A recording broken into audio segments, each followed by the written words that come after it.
All right, so welcome. Let me introduce John Ossie. So John is a fellow Brink advisor. He's also a University of San Diego grad. He got his MBA at USD. His past experience ranges from small to mid-sized businesses all the way to the Fortune, not only the 500, not only the 100, but the Fortune 10. He ran sales and implementation for a software startup that was strategically acquired in healthcare.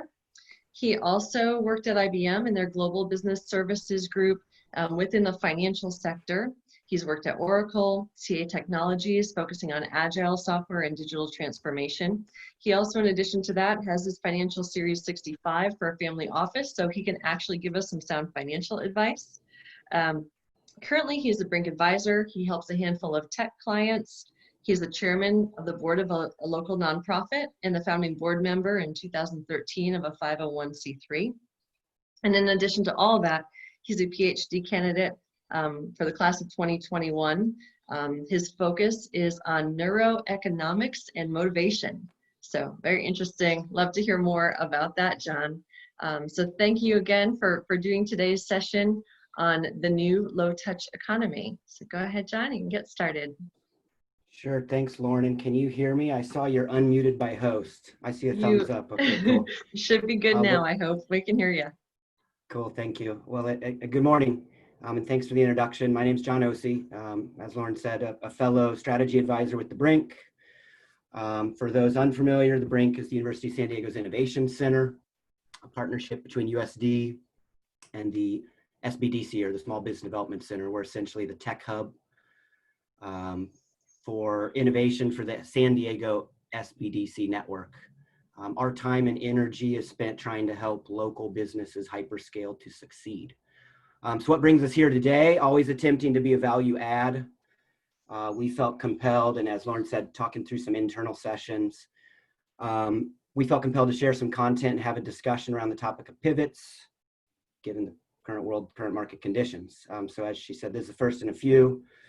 We're going to attempt to disseminate some smart information to our local community, help existing businesses shift in ways that will help them through the crisis to help them be successful. We'll try to look at short-term, long-term, and explore areas where businesses could pivot to help survive or even thrive. So what are we trying to accomplish today? We're here to discuss the low-touch economy. Most of the material I'm going to present today comes with the permission from Philippe de Ritter, who is the co-founder of the Board of Innovation, business design and innovation strategy firm. And so their specialty is fundamental shifts. So fundamental shifts, obviously relevant. Their expertise is demonstrated through their creation of this concept of the low-touch economy. So today we're going to briefly highlight some of the main components.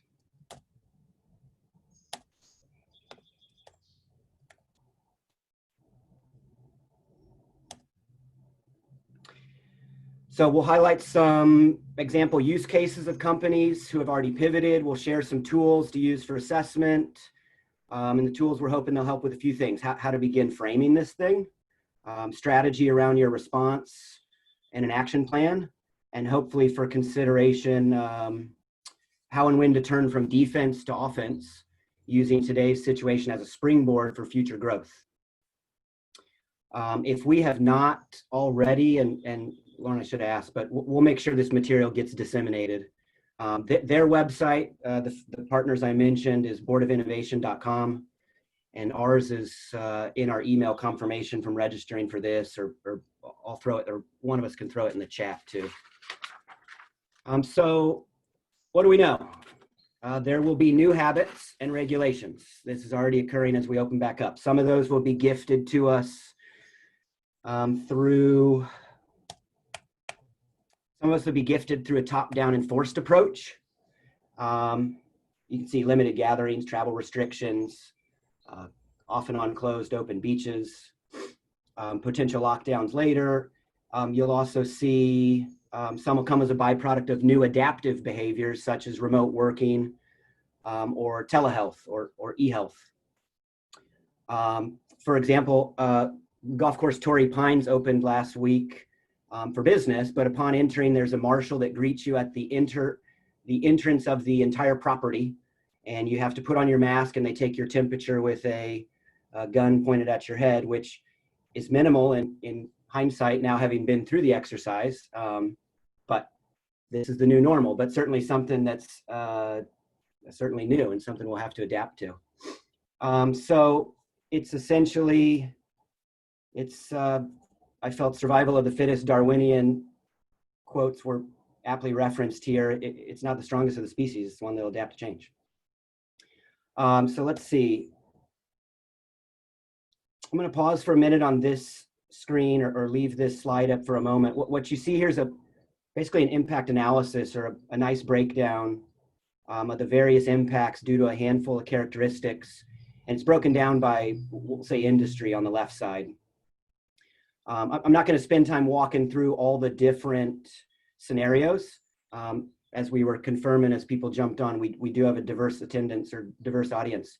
And we'll make sure you get this material. But I think it's worth a look just as a basis or starting point to look offline, customize it to your situation, your company, your industry, just to confirm where you are and see if you see similarities in what you're experiencing. This slide was shared with me from some VCs up in the Bay. I think it was originally a Y Combinator, or it was in a Y Combinator debrief. Y Combinator is a famous incubator up in San Jose or Silicon Valley. They've launched a ton of unicorns and tech companies over the years. And I think it's a harsh reality check. It confirms two things. We don't know, and it probably ain't over quick. But what I do want to highlight here is there is green on the radar. So as you look further out in Q3 and into Q4, and there is green on the radar, and green is good. At USD this past Friday, for instance, we had an all hands call and we confirmed there are 6-point plan of return to campus in the fall, albeit with some updates. The dorms will house less people. I think the classes will actually enroll less students, and the rooms will all be upgraded to facilitate remote learning, both for international students possibly unable to travel back for the semester due to travel restrictions, or various other travel restrictions, but also in preparation for a potential wave 2, kind of what you see here in a sense, or a wave 3, where we'll have to shift from a hybrid back to online seamlessly. Bar graph you're seeing here, it's actually historical data, so it's reduced expenditures from the last down economy. I think it's 2009. It's up in the corner of the screen, but I've got my chat and all you beautiful faces blocking it. But I think it's 2009. But last economic downturn, this is some data for, you can see, actually I see 2009 from Booz down at the bottom. So it's historical data. It's reduced expenditures. One could certainly argue apples to oranges comparison here, given the intensity of our current situation. But my counter would just be, it's interesting data just to have as ammo as you consider the tail effects of this when spending is indeed reduced in the, we'll say, into the future. This slide, so this is tough to see in the PowerPoint. I'd assume it's tough to see on your screen in this slideshow format. It's on the Board of Innovation website for download. Philippe sent me a couple different versions, so it's iterated a couple times over the last couple months, but it's just really interesting to see the ancillary ripple effects of some of the the downstream effects from this thing. It tries to map out those downstream impacts, some in the form of behavioral shifts or just ancillary effects of the low touch economy. So for example, one of them, and I don't even know where it is on the screen because it's small, but working from home sticks as a habit. So remote work becomes actually becomes a full-time thing. And so I can share some of our software clients. One of our largest SaaS software clients is already considering going a full remote model. And so they have a big office space, actually a relatively new office space. And when the lease ends, they would just consider moving everyone to a full remote. So what does that do? That triggers less office space need. That's going to drive down demand. That'll increase supply. It would increase energy bills at home. It would lower dry cleaning bills, less commuting, which means less traffic, which means less pollution, maybe an increase in individual micro mobility solutions, scooters and whatnot around that last mile of transportation around your home.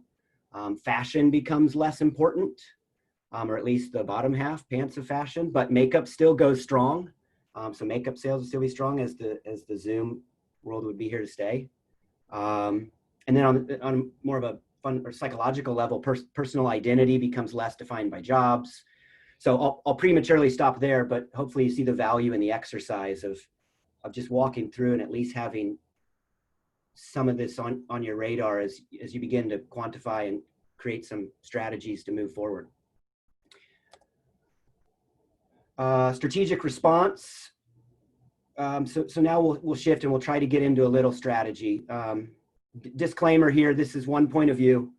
This is not the gospel. I do personally think it's a pretty smart table.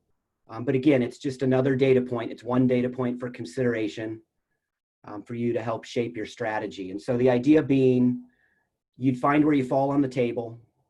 Across the top, according to the impact your current situation has on your business as usual. And then along the left side vertically, you can see three different time points into the future: short term, next 6 months, midterm, next 18 months, and at the bottom, a longer 3-year term or potential impact. So for example, your online shop, online sales, or you're noticing a bump in, or you're selling more personal hygiene products over the last month. So, simple example, but okay, short term, consider increasing your inventory. You're increasing your supply to keep up with demand. Midterm, build for growth. So try and increase market share, which that could be through additional ad spend.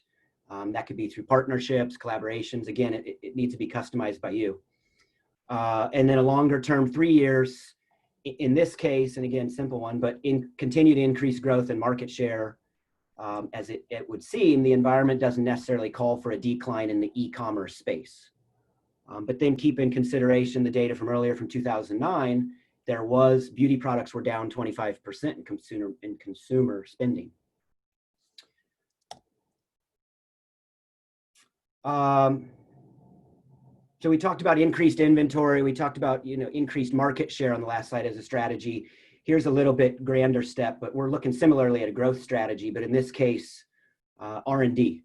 And so we have an ongoing digital revolution, a digital transformation, which was occurring prior to COVID. That's at the expanse of technology. But if anything, it's certainly increasing in pace due to the COVID situation and this low touch economy. And so this is seen through reduction in frictional transactional costs, back-end software solutions, e-commerce cart functionality, APIs, payment processing, cloud, SaaS, etc. And so, I'd add the ubiquity of mobile devices, growing potential of artificial intelligence, or the power of artificial intelligence. In this borderless world, in this technologically expansive world, data are the new coins of the realm. So together, these forces are reshaping customer experience, creating the potential for virtually every sector with a distribution component to have its borders redrawn or redefined at a more rapid pace than we've previously experienced.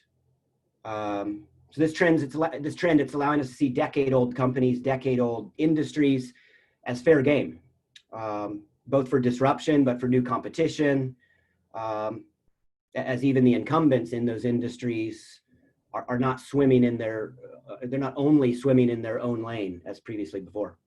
An example, Ford, now Ford Motors is no longer a car company, they're a mobility company. Amazon, obvious example, assaults every ancillary industry with no remorse. So I'm not suggesting, and we're not suggesting R&D growth mode is a solution for everyone. It's not, and especially at this exact moment, but just be certain that some of the traditional companies and some of the new competition will be lurking. So now we'll get to some pivots. There's already a handful of entrepreneurs building for the new low-touch economy. We're seeing some incremental shifts. Example, a clothing company makes PPE gowns and masks. We're seeing new products and services. You can see the example on the screen, OpenTable. I don't know how many of you used OpenTable. I have. It's a pretty slick app, easy user interface, but they've basically had to pivot because restaurants weren't taking reservations, and they're now scheduling online grocery store reservations. I've actually not gone through and used the site, but I did go to their website to look at it. And so they're basically making a new product or a new service out of some of their existing technology that they can spin up pretty fast and handle a customer need. Then we're seeing new emerging trends too. So some certain companies are very opportunistic, looking for additional client problems they can solve. Given that there's new logistics solutions, could be cleaning and hygiene solutions, certainly communication tools. I read Zoom increased users from 20 million to 200 million, the fastest rise ever in a month or 2 months or something. So it certainly, there's some areas that are, they're wild west territory. I think taking the mindset of where the greatest challenges lie, the greatest opportunities. Another pivot example, Dyson. So Dyson vacuums and household appliances. I've heard or I've seen some articles that they are producing ventilators now. And so I'll confess, I don't know too much about it, but I read in a couple of different articles in a quick search. I even read one was saying or suggesting that they were shifting their primary focus to med tech. So another resource here, and there's a link at the bottom. Again, we'll make sure you get these slides.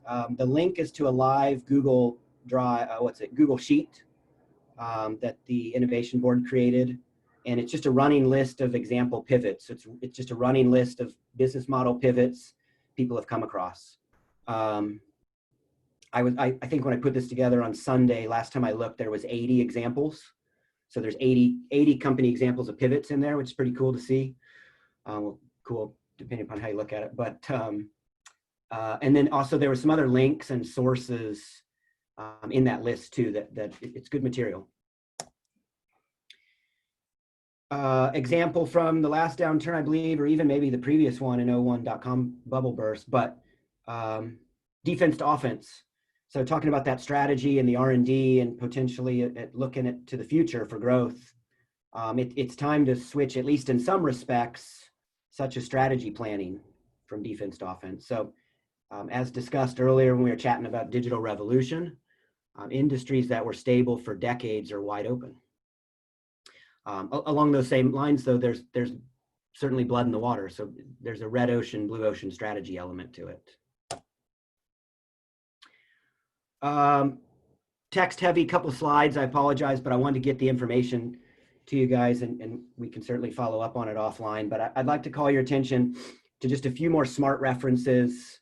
As I said, they're a little text heavy in these last couple, and then I'll get off the podium. But Marc Andreessen, for those unfamiliar, founded Netscape in the 90s, very successful, and then founded, what's his VC? Andreessen Horowitz, big VC up in Silicon Valley. He penned a blog or I guess posted on his website. It essentially offers his response solution to the current situation. And his answer is it's to build. His last line or the paragraph, it resonates with me. Create the future we want for our own children and grandchildren and build it. And so what I did like to, and I can't remember if it's on which piece I pulled from his longer article, but he openly admits that he'll take a lot of criticism because he calls out both left and right side of politics. And he said, I'll certainly take some fire and criticism for this, and that's fine. He said, but rather than criticizing, I'll ask that you offer a solution instead and build on it. And odds are I'll probably agree with you. So I liked that he was willing to take a stab at some sort of solution to get a positive spin or take this in some positive momentum. Good to Great. So famous old book from Jim Collins. And this one goes back to 2001. So it's even more dated, but I'm revisiting this piece because he's brilliant, but the material still stands strong, almost 20 years later. So again, notice it's from 2001. So when he refers to the current economic slowdown here, they're not talking today. But the gist is, there's no miracle moment. And so to build good to great is a day in, day out Herculean effort by getting the right team involved. And I like his material. There's some links to some of his websites and blogs and some of his material on, I think it's the flywheel effect. Mary Meeker. So Mary Meeker's famous. She was a big Kleiner Perkins VC for years up in the Bay. She always does an internet trends report. Maybe some of you are familiar with, like an annual report. That's pretty cool. It's always pretty good data. It's pretty smart. And so she released, and I'm going off memory again, I think it's mid-April. It's up in the top of the slide. She put out in mid-April a coronavirus trends report. And it's worth checking out. She's got some good graphs. I think Axios published it. She left Kleiner Perkins. I forget where she's at, or she formed her own. But anyways, it's on the website. Yeah, Axios. But she goes through with some graphs of just the data they're seeing coming out, and some of the trending data, nice, simple bar graphs. But I did like as well what she ended on, and this is towards the latter stages of her report. I think it's the last page. If she called out, maybe this pandemic or this situation actually serves as a common enemy, to help serve as a forcing function to hit these 6 target outcomes, which I like. I'm an optimist, but I like the fact that she's also looking at it that there is, or can be, an optimistic spin on it. So a quick recap, improvise. We're resilient. We're resilient beings. Winston Churchill never let a good crisis go to waste. So step 1, assess the impact. Some of these tools up earlier in the slide deck can maybe help just to help you hone in and understand what the impact is to date, but also moving forward, what it could be. Look at the ways your business has felt the effect of the low touch economy. Start to inspect your supply chain, your industry, your consumers, society, stabilize your costs, take the necessary action you need to. Evaluate your talent, review contracts, spend cash wisely, reduce your losses, streamline and be brutally honest with yourself.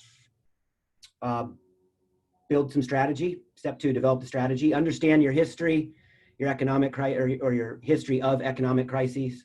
Run through potential scenarios that could play out in today's version. Ask the questions, or the question, what do you need to grow in each of these scenarios you can draft up? Where in your portfolio should you lean in? And hopefully some of the tools shared earlier can help again frame this thing. Go on the offense. No doubt there's significant pressure to mitigate risk. So priority 1, mitigate risk. However, we do strongly encourage you to begin planning for the next phase. Aftershocks, they could continue for years. So many industries, as we said earlier, many old stable industries for decades are wide open. Fast and decisive movers will ultimately be the ones to win. And then in discussion of pivots, are there quick pivots you can execute? So maybe it's not an entire changing direction of the whole strategy, but is it a quick pivot you can execute? And maybe there's just some simple, how can you innovate? Execute, use the new world to your advantage. What we know is nothing, we know nothing. Nothing is for certain. So question all your previous business norms. All bets are off. All rules are out. Maybe try agile or run lean. Build a strategic plan, using some of the agile methodologies, and then iterate. If your business has been greatly impacted by the current crisis, just know that you are not alone. WhatsApp, Uber, Credit Karma, Pinterest, Slack, Venmo, Square were all founded during the 2008 recession. So embrace the pivot. Don't focus on what you can't control. Think about what you can. It's time to build. And Philippe at the Board of Innovation said it well here. This is some of his material, so I'll just simply echo his words. Humans are resilient, and the world will always find a way to shine through. Thank you. Lauren, I'll cut over to the chat. I've not been doing a Great. good job of Well, following thank you, along. John. I've been watching it, and thanks for the positivity today. What a great way to start our day with you know, some inspiration. A lot of great comments in here. If we go back to grid slide that showed kind of the momentum over time slide, and Jean during that time was kind of asking for you to maybe apply that into a startup or something that's pre-revenue. So let's see. I think it was the one that had kind of the half year. It's maybe the other grid slide. Sorry. Oh, strategic. Okay, I gotcha. The strategic one. Yep. Not that. There you go. That one. Yeah. So we were here when he was asking that question. And June, feel free if you wanted to go off mute and ask, but I think what he was looking for, I know you gave an example of an established company that was having to kind of strategically think through the impact. Maybe think about an example for something that's, you know, early stage. Any comments there? So I was giving a moment to see if he wanted to pop in, but so in the sense of your pre-revenue, I mean, I think there's a whole host of things, but you want to examine your industry that you're looking to get into. I'd recommend a lean canvas update, which we can disseminate that material too, but lean canvas being a kind of a 30-minute quick version of the old business plan. But what I want to focus in on there would be the customer segments and the channels. I'd want to understand in this startup, pre-revenue startup, where was the revenue, where were the customers going to come from, and how has that changed just from a revenue standpoint of, are their customers still there? Are they willing to spend on the product? Does it still provide the value that it was originally intended for? So I would think there's some customer interview components, but I'd really just want to understand the customer channels and confirm that they would still be there. And John and Lauren, thanks for bringing that up. Okay. And I was also asking specifically how has there been changes in the investor? I know that you showed a slide previously about investor sentiment, and I was wondering how that's being impacted and how that's changing and what the forecasts are for that. And are investors looking for different things now? Or is it still the same model, but maybe shifted a couple of quarters? Yeah, I mean, I think you're dead. Well, it depends. I think so. Investor sentiment. There's certainly investment deals getting done. I know Misty and Benton, working with the San Diego Angels Conference, deals are still getting done. Now, are the deals that are getting done, and this is not talking about their deals. This is more of some of my friends and network up in the Bay. Are the deals getting done deals that were already in queue? I know a couple VCs pushed a lot of their deals to Q3, and so the due diligence, they had a 6-month period. I think it was till November. What would the math be? October. Anyways, there was a deal where they had until October to pull the trigger, and they put it on the shelf for a minute and said they're taking 90 days. But that's just one example. So I think some investors are on a pause just to see what shakes out and how it shakes out.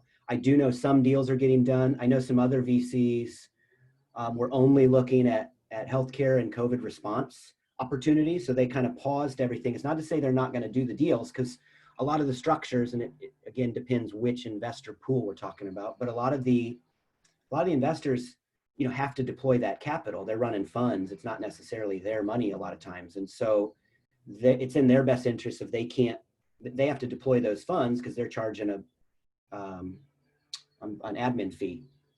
So deals are getting done. I think it's certainly an interesting environment. A lot of hit pause. And then I would just also be cautious in that, have the terms changed in the deals?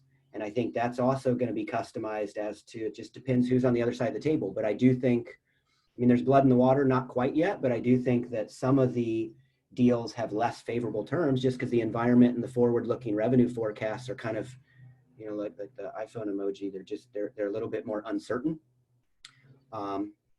So it's a roundabout way of answering. There's still deals getting done, but there's also a lot that are on pause. And I think, let me find I think this is coming from Y Combinator, and I like this because it shows some optimism, but you can see that investor sentiment, M&A activity valuations, the last three across the bottom, they predict that we'll each their own bucket, but we're kind of in a pause through, we're in Q2, and in Q3, it may start to change. And then in Q4, we may see it, but the valuations may shift in Q4 because of economic conditions versus, in this one, investor sentiment. And John, last comment, I would just say that the opportunity here is that there may be a shift in what investors are looking for. Absolutely. In terms of, are they now looking more for, like you said, COVID response and remote telehealth kind of applications as opposed to other kinds of things that they were looking at before? So maybe their palette of what they're looking at changes as well. There's definitely a different flavor, certainly, and the deals that are getting the attention and fast tracked through are a lot. Absolutely, there are a lot of COVID. I've also seen on the COVID space or in response to this current situation, I've seen a ton of grant money. So other side, and not my specialty, but one of my colleagues were working on a couple deals to help get some grant money, because a lot of the grant funders have opened up big pools of money in the short term. If it does, in fact, your product or your service, helps with the current in health environment, which is a broad way of saying I think there's a lot of use cases to show how it has a negative impact on your business, similar to the PPP money being distributed. And there's a broad use of COVID impact.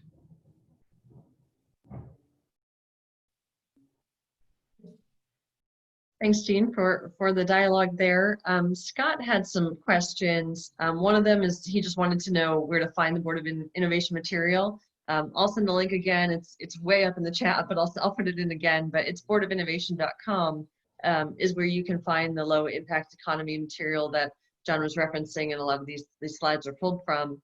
In addition, though, Scott had questions, I think, about customers. And Scott, are you to go off mute and ask yourself? You're welcome to do so. Cool. And just quick clarification for the Board of Innovation and the low touch. My question was just like, what are those organizations, just for context of the information? So maybe start there, and then I'll ask my other one. Management consultants or strategy firms. Board of Innovation, they're out of New York and Brussels, and I forget where else, but they designed some material and they put together the Google Drive of pivots. So they're, I've got their actual bio relatively independent third party and valid information. Correct. That's just what I was looking for. Independent third party, yeah. I was waiting for it to be like created by John Ossie, or, and then second question, I know a lot of startups like me, rely heavily on kind of high touch marketing, when we have products that are maybe in a new category and it's like people don't really know what it is, but then when they see it, it's easy to make sales. And so I'd love some examples or just thinking around ways to do that that first touch in this world where like webinars are everywhere and digital is like more valuable, but also more prevalent. And just what are some tips for kind of getting in front of customers? What's the time? So I'll have to, I'm going to think on it, and I'll try and give you a short, I'll shoot off the hip answer, and I'll see if I can think of some better examples and we can send a follow-up note. B2B. And so what's the timeline? As soon as they're willing to give you a moment? Yeah, so I think I think that one's a delicate one. I don't have a smart answer off the top of my head. I think talking to a lot of folks, COOs and VPs of sales or chief revenue officers, where's that balance of being delicate in the situation, in that your revenue is not, and I'll share an example of a client of mine, revenue is declined. Obviously people are spending less money, kind of batten down the hatches for a moment, trying to figure this thing out. People are working from home. So at what point you want to be sensitive to the clients or the prospects, but at what point can you get out to see them, start making calls and start cold calling and making prospects? And there's certainly some of that going on. I'm seeing some of that in our industries where people are, picking up the phone and starting to try and make appointments. I'm not getting a sense that we're there yet. I've also had some folks take the policy that they're still not traveling probably through this entire quarter to go make sales calls. And so one of the guys made a comment, big software firm out of India, or well, New Jersey, New York, said, we're not curing cancer here. So we're going to be the last ones to come back and start making cold calls. They sell insurance software. So just as a frame of reference, but creative ways to connect with your customer. I would recommend being authentic, being open, and being honest, and trying to start some dialogue. I agree with you. It's instead of death by PowerPoint, it's maybe death by Zoom, but it does serve its purpose. But maybe trying to socially connect, meaning like social media avenues, different channels to try and engage them, basically on the mobile where we're spending a significant amount of time. And I'll try and think of some specific examples of people who are, kind of meeting the customer where they're at or having success engaging.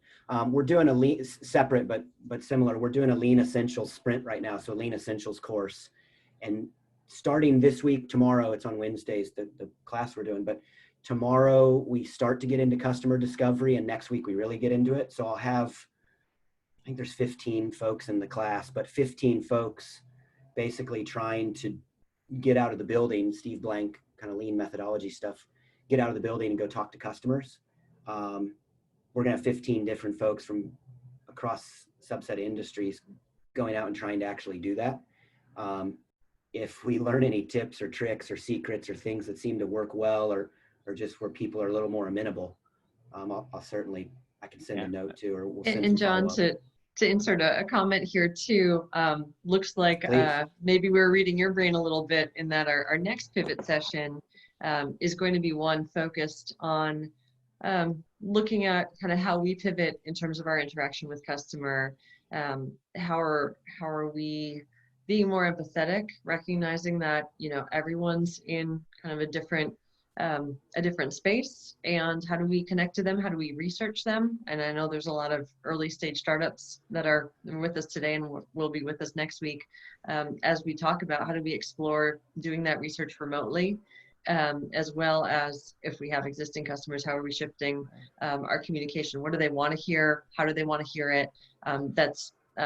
It's actually my session next week, so that's what we'll be talking about. And without looking too opportunistic. Yeah, exactly. And it's a challenge. And I even see Jerry's commenting here in the chat around that too, that when you're used to doing face-to-face sales, and then all of a sudden you have to change and smile and dial, how does that look? And that's why the session's really coupled with the concept of empathy and recognizing that not everyone really wants to pick up the phone right now. So how do we manage that and still be able to grow our businesses? So thanks for bringing that up. Well, if I may, Lauren and Scott, I'll just throw something else in. Listen, everyone's at home. Everyone is at home.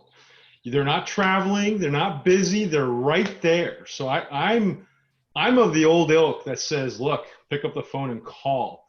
So I've just gone on LinkedIn, which is, goodness, it's the gift to all B2B sales folks. Smile and dial, man. And I have had so many appointments this past week, this month, and I know that it's a horrible disease and a horrible impact on the economy. I get it, but it is the best thing that could have ever happened to my business, honestly. I've got more appointments, more business, more interest than you would believe. Trust me, it's you just got to go out there and get aggressive again, right? We got used to having an event, having thousands of people walking by your booth, saying hi, stopping them, interrupting them as they walk by. They're coming to you. That's not happening anymore. So you got to go out there and reach out and just grab them. But now is our time. Now is our time, because they're looking for answers that we can provide. And it's a beautiful thing, let me tell you. So anyhow, that's my 2 cents. I love it. The optimism is just so needed. And yeah, we'll be certainly digging into that more and thinking through, how does the conversation change in that situation, and how do we look at customer needs a bit differently? That's kind of what Lean Essentials does too, is explore what's their challenge today? What are we solving for today? Yeah, Jerry, you bring up some good points. You're right. No one is traveling. I'm normally traveling at least once a week for different stuff. And so there is a lot of time back on the calendar. And then the social agenda has crawled to a standstill too. So you're certainly right. People are at home. How to get to them is, I guess, you're right.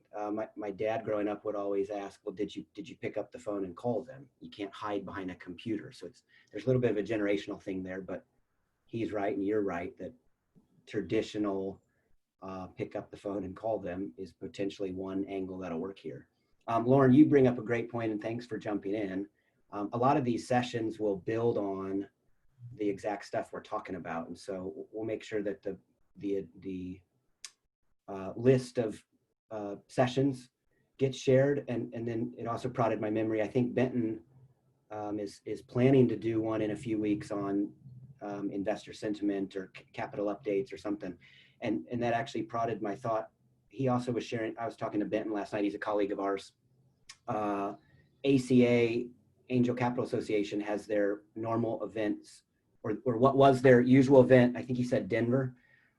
This weekend going on right now, it's now a virtual summit. And so a lot of that material, around investor sentiment and capital activity and M&A updates, there's probably some good stuff coming out of that angel group, because the angels are spending their own money, which is going to be a different dollar amount usually targeted. But that might be a good way to get some investor sentiment that's relevant, highly relevant, because it's going to be started yesterday, or it's going to be from almost real time or right now.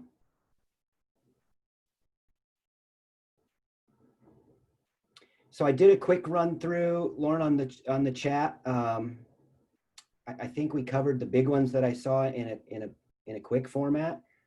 If we learn anything, happy to share a email debrief or a digest of any tips and tricks that we learn. As I said, coming out of our Lean Essentials course, if anyone manages to have some luck in certain ways, to Jerry's point, I think you're right. Just picking up the phone and giving it a try is certainly worth a shot, because people are not on the road as they were. And we'll make sure you get this material too, and hopefully it's helpful.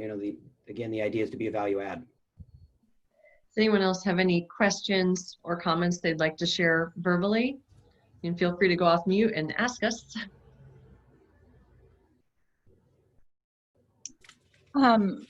This is Jeray. I just wanted to thank you guys for putting this on and for giving us this information, and even the people who are here just attending, giving us that extra little motivation. And like you said, the positivity during this time, I think, is something that keeps us all going when it gets hard, and just trying to see the opportunity in even this as dire of a situation as it is. I think there's always opportunity. We just have to look really hard for it sometimes. So thank you guys so much.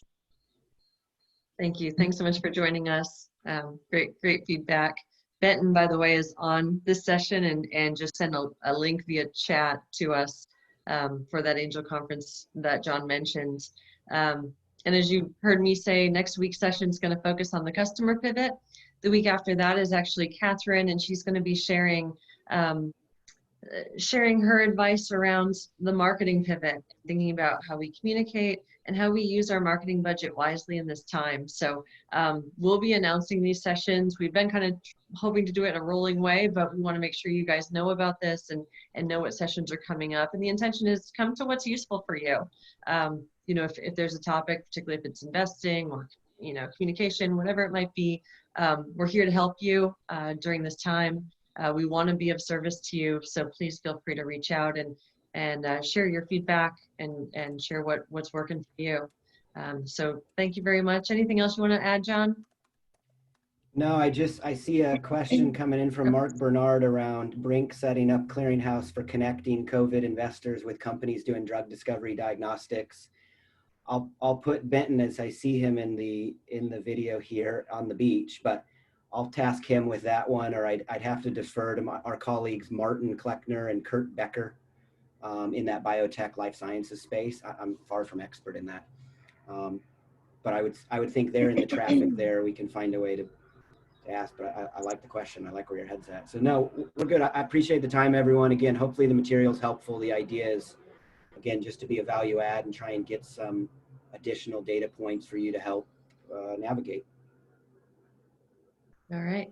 Thank you all. We'll be sure to post the recording as well as this content on our site. And please stay in touch. Thanks, everyone. Have a great rest of your day. Take care, everybody. Take care, Thanks, everyone. Lauren. See you guys. Thanks, John. Thanks, Lauren. Thanks, buddy. Cheers.